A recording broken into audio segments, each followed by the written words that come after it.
Welcome to the very first Jump Ball Power Ranking. Yes, we're going to cover the NBA. We're going to do a weekly power ranking. And this is the first one. It's going to take us a couple weeks to calibrate this. So there's going to be a lot of movement over the next few weeks. But starting at number 30, the Washington Wizards. I think they have the ability to be one of the worst teams in the NBA. Yeah, they got a lot of names, but a ton of gunners. And I don't know if Tyus Jones can pass to everybody.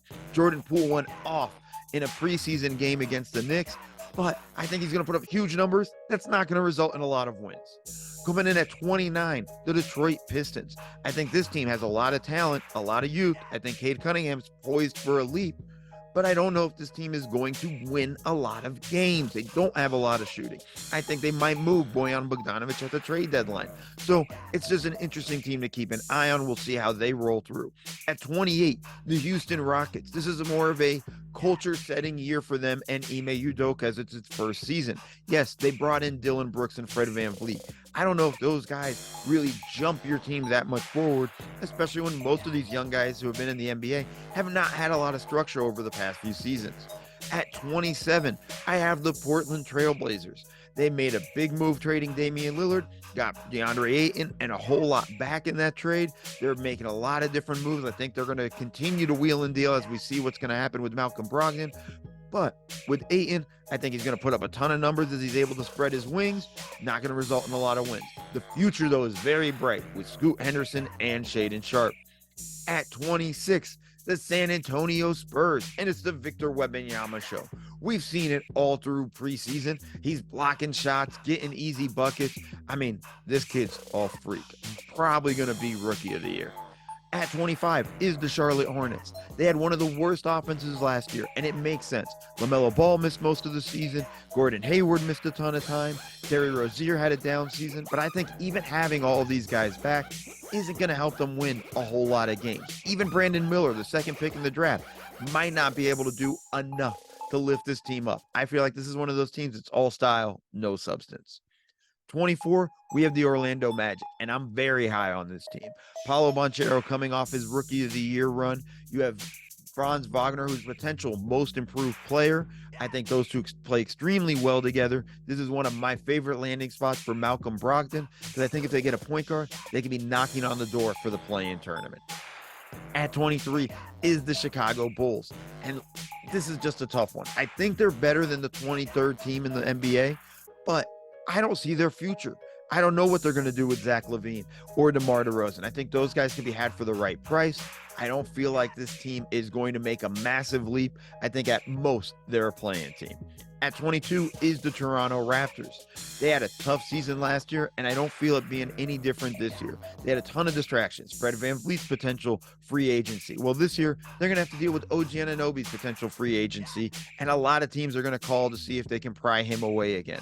Scotty Barnes has got to take a step forward, and who knows what you're going to get from Pascal Siakam, who is still looking for an extension. At 21, you have the Brooklyn Nets. They were a lot of fun post-trade deadline. Mikal Bridges showed he can do so much more when he has the ball in his hands on a regular basis, except win games. They did not win a lot of games after the trade deadline. And even though they have a lot of fun, young talent, I don't know if they're going to be a team that can make that leap forward. At 20 is the Utah Jazz. They were an amazing story last season. Lauri Markkanen was absolutely amazing. Jordan Clarkson was strong. Walker Kessler was phenomenal as a defensive anchor for the Jazz. I just don't think they're going to surprise anybody this season, even with John Collins. I don't think they have enough playmakers to help distribute the ball, and it's going to be very tough to recreate the magic that they had last year. At 19, we have my favorite sleeper in all of the NBA. That's the Indiana Pacers. Tyrese Halliburton was phenomenal last season, but only played 56 games. Look, in those 56 games, the Pacers went 29-27. That's something that I think if they can recreate that and redo that this season and have him healthy for the majority of the season, this team isn't just a play-in tournament team, it's a playoff team. At 18 is the Atlanta Hawks. And this one's an interesting one. They could climb throughout the rankings. They certainly have all of the talent. It's a question of will Trae Young be a type of guy that can work off ball? Quinn Snyder's best offensive systems is a lot of movement stuff. When he has that from his teams tend to do really well. It's a question of whether Young can conform to that. If he can, the Hawks will climb through the rankings. At 17 is the Dallas Mavericks. Look, this is another team, just like the Hawks, that could fly up the rankings. Doncic could have an MVP-type season. And Kyrie, if he's got all his stuff behind him and all the distractions away from him, is still probably a top 15 player in the NBA. So I think this team has a lot of promise. The question is, can they do all that on the offensive end and not just be atrocious on the defensive end? At 16 is the Memphis Grizzlies. They were ranked higher. They were a top 10, top 12 team. But once the news got around that Steven Adams suffered an ACL tear, basically ending his season, and they're already without Brandon Clark, and oh yeah, Ja Morant suspended 25 games, I just don't see a way for this team to really start out strong. So I can see them floundering in the rankings for a while because they're going to be pretty small, and that's a lot to put on Jaren Jackson Jr.'s plate. And at 15 is the New Orleans Pelicans. Look, when they were healthy last season, they were one of the top 3 teams in the Western Conference. Question is, will they be healthy? And the more important guy to keep an eye on is Zion Williamson, who, if we're being honest, has looked really good in the preseason. I'm going to give this team the benefit of the doubt and assume they can stay relatively healthy for most of the season. And I think this is a team that will climb in the rankings. Now at 14, we have the Oklahoma City Thunder, and they're everybody's favorite sleeper team. Everybody's expecting a major leap from them, myself included. Chet Holmgren's going to really help with the issues that they had last season in rebounding and rim protection. Shai Gilgeous-Alexander is a potential MVP candidate. My question is, can this team handle expectations? They're a young group of kids, and now they have actual expectations for this year. I think they'll do pretty well, but I still think the West is too stacked for them. At 13 is the Minnesota Timberwolves, and it's all about Anthony Edwards, baby. He looks poised to take a leap forward. I mean, we all saw the dunk against the Bulls in the preseason, but this team had played better last season than I think most realize, and it's going to come down to whether Edwards can take the leap forward, and can they figure out how to play Rudy Gobert and Karl Anthony Towns together. At 12 is the Los Angeles Clippers. When healthy, this team's amazing on paper, but the most impressive thing in the preseason was the pace with which they were playing. They were flying up the court, and that makes Russell Westbrook way more valuable for this team if they're going to play with that pace, and it'll make lives easier for Kawhi Leonard and Paul George. At 11 is the Philadelphia 76ers. Yes, it's weird having the team with the reigning MVP Joel Embiid outside the top 10.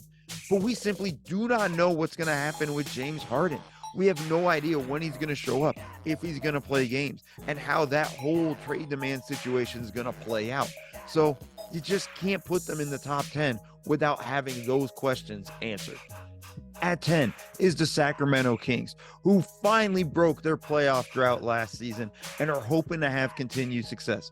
Domantas Sabonis, De'Aaron Fox, they're rolling. They got everything they got. The big name to keep an eye on is Keegan Murray. Can he step up after his rookie year and be a third option for this team? At 9, we're looking at the Cleveland Cavaliers, who had a nice season last year till they got run over by the Knicks in the first round of the playoffs. The big question, can Evan Mobley take a leap offensively? Can he stretch the floor a little bit so it makes it easier to play with him and Jared Allen? Let's see what Darius Garland and Donovan Mitchell do as a backcourt tandem. Can they play a little better defensively to really sort of help anchor this team? We're looking at 8, and it's the New York Knicks. Look, the Knicks are phenomenal. It's been awesome what Jalen Brunson has done for this team. When you have a competent point guard, amazing the offense you can have with that. But I really just have the question is this the year we're going to find out what type of player RJ Barrett actually is? At 7, we have the Miami Heat. They've made it to the finals last year. We know what happened to them this offseason. They lost Strus, Gabe Vincent. They've lost a lot of guys. The question is, can guys like Cole Swider make up for it? He shot 37.7% from 3. Oh, and of course, Jimmy Butler and Bam Adebayo still really at the top levels of their games. And just outside the top 5 are the Phoenix Suns at number 6. Yes, I know how talented this team is offensively. Kevin Durant, Devin Booker, Bradley Beal. I know what I'm betting against. But I'm just very nervous when your starting center is going to be Yusuf Nurkic, who has not been healthy in years. Years, people. Depending on him makes it very difficult for me to think this team is better than the next five that we're going to talk about. At number 5 is the Los Angeles Lakers. And last year, they were two different teams. The start of the season, they were completely awful. But once they made the moves they made at the trade deadline, they went 18-8. If you kind of expand that out to an 82-game season, that's about a 50-win pace team. Look, they have the capability of doing just that this season. Austin Reeves has really come up. Of course, LeBron James and Anthony Davis, phenomenal, and it comes down to their health. But this team legitimately has a chance to contend. At number 4 is the Golden State Warriors. And I get it. I'm higher than most people on this team.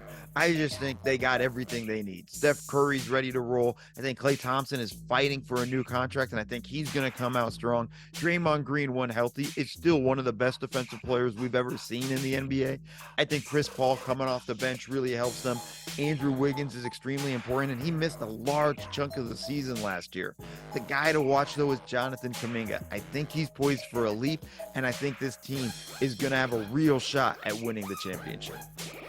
At number 3, the Milwaukee Bucks. And it's all about Damian Lillard and Giannis Antetokounmpo. Teams are going to go nuts having to defend this high pick and roll between these guys. You help too much on Giannis, Dame's going to get a shot, a clean look at a 3. Otherwise, Giannis rolls to the rim, and it's just chaos after that. Number 2 is the Boston Celtics.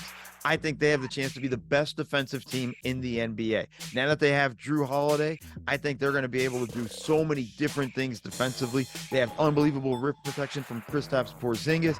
I think this team is poised to just really take over the entire Eastern Conference with that. They have an amazing top 6. The hope for them is that they got to stay healthy.